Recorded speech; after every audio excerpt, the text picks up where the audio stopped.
Well, the coronavirus pandemic has claimed more than 333,000 lives around the world. But in the United States, the virus has hit the Black and brown communities particularly hard.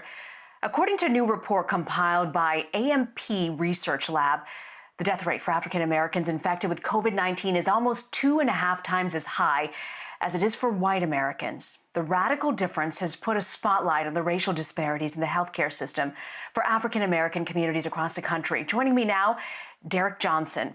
He's the president and CEO of the NAACP. Thank you so much for joining us. You know, earlier this month, the NAACP launched a campaign called We Are Done Dying. It's a response to the ongoing deaths of people like Ahmaud Arbery, who was shot while jogging, and then there's also Breonna Taylor, who was killed in her home by police. Can you first give us a sense of this campaign, and can you tell us whether or not you believe the officers who killed Taylor will eventually be indicted? Well, you know, the campaign was launched not only for the untimely death of Ahmaud Arbery, but it's also in response to the current pandemic. But to the officers who are the individuals involved, I will hope they will be indicted. I'm glad the Georgia Bureau of Investigation stepped in. I'm also glad that we have a district attorney who appreciate the rule of law and seeking justice in this case. And we will hope that family, that community will actually get justice. But the We Are Done Dying campaign is also broader than that. It's dealing with the public policy issues that's confronted us today. In this pandemic, we're finding African Americans are having extreme economic stress. There are some policy considerations in all of these pieces of legislation that's coming out. They need to address the economic stress that we currently see in the African American community. You know, as more and more, pretty much all of the states are opening up and businesses are opening up as well, what do you believe needs to be done to protect African American communities who are significantly more affected by COVID-19 than any other community in this country? Well, I would wish the public health experts would lead this conversation, not politicians seeking political outcomes. It is unfortunate we are opening up our economy, and it's not just African-American communities being impacted, although we are impacted disproportionately. We are losing individuals for reasons that can be avoided. Our public health experts should lead the conversation, not the White House, not governors, but individuals who understand how to create the necessary safeguards so we can all get back to a level of normalcy and come out of this pandemic stronger. You know, a lot of people feel like the African American community has been left behind on a healthcare issue and also on a civilian issue. Georgia is one of 4 states in the U.S. that doesn't have a hate crime law. In the wake of the shooting of a death of Ahmaud Arbery, I'm just curious, you know, we've seen this renewed push for hate crime legislation. What do you make of the fact that Georgia doesn't have any of these laws? And what is the NAACP going to do to try and protect African Americans?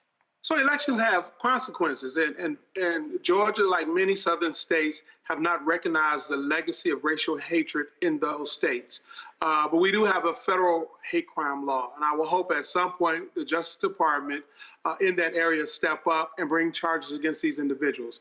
It is undisputable that they chase Ahmaud Arbery because he was Black. They profiled him. They sought an illegal citizen's arrest. They actually hunted him as if he was an animal. That should be addressed, and those individuals involved should be held accountable. I want to ask you, while I have you here, earlier this morning, presumptive Democratic nominee Joe Biden made headlines during an interview with radio host Charlamagne the God. I want to play for you that exchange. It's a long way until November. We got more questions. You got more questions, but I tell you, if you have a problem figuring out whether you're for me or Trump, then you ain't Black. It don't have nothing to do with Trump. It has to do with the fact I want... Senator Tim Scott today called Biden's comments the most arrogant and condescending thing I have ever heard. Do you agree with the senator? I think Senator Scott have a point there. You cannot take the African-American vote for granted. African-Americans are where Donald lives. You cannot, on that platform, speak unjust. In the city of Detroit in 2016, we had 28,000 people to vote. That's a city of 80% African American, but they skipped the top of the ticket. Michigan was lost by 11,000 votes. You cannot take the Black vote for granted. And our most recent polls show that former VP Biden has a significant support in the African American community, but there's still work to be done, and he should not take that for granted. Do you think that Joe Biden should apologize for those comments? I think this should be a lesson for the campaign as they chart out their strategy moving forward.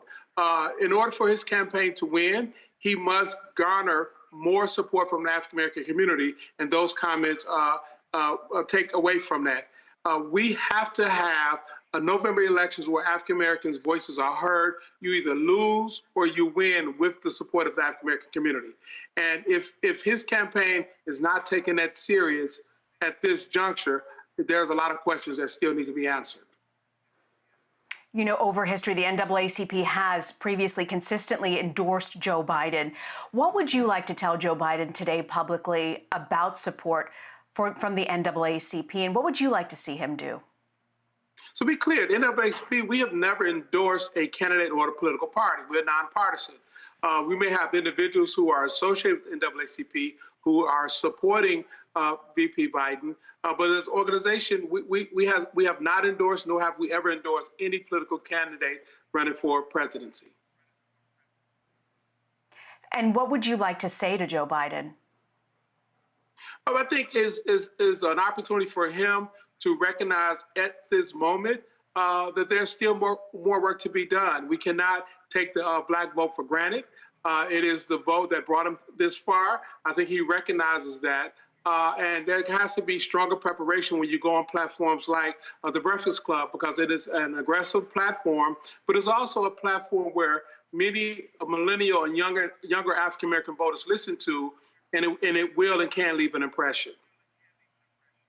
Derrick Johnson, I'm so grateful you could join us and to give us an update on the campaign as well. Thank you very much for your time. Thank you.